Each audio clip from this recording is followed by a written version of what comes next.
This question is from CSE 2024।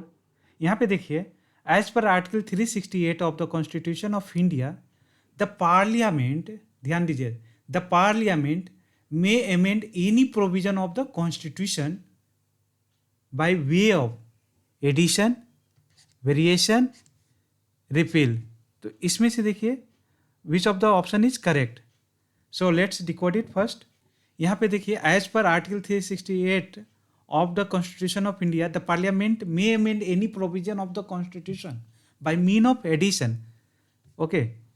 For example, Article 21A, which deal with the provision of right to education, were added by 86th Constitutional Amendment Act के द्वारा।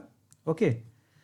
यहाँ पे देखिए part 9 which deal with the provision of Panchayati Raj institution were added by 73rd Constitutional Amendment Act 1992।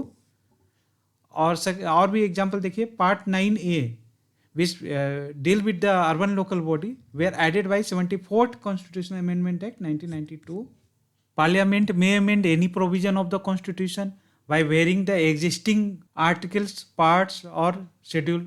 For example, Article 326 को change किया गया था by the 61st Constitutional Amendment Act के द्वारा, जिसके तहत वोटिंग एज को 21 ईयर्स से घटाकर 18 ईयर्स किया गया था। उसी प्रकार 7 शेड्यूल को भी चेंज किया गया था by the 42nd constitutional amendment act के द्वारा, जिसके तहत 5 प्रोविजन को, जैसे education, forest, weight and measures, wildlife and subordinate justice को स्टेट लिस्ट से निकालकर कॉन्करेंट लिस्ट में डाला गया था। Parliament may amend any provision of the constitution by repealing the existing law. For example, right to property को, जो कि एक फंडामेंटल राइट था अंडर आर्टिकल 31, उसे 44th कॉन्स्टिट्यूशनल अमेंडमेंट एक्ट के थ्रू एक फंडामेंटल राइट से कॉन्स्टिट्यूशनल राइट में शिफ्ट किया गया under article 300A। Okay.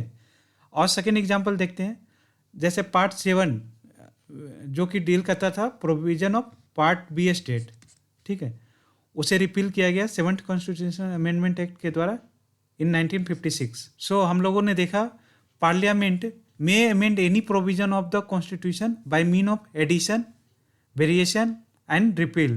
Option D is correct.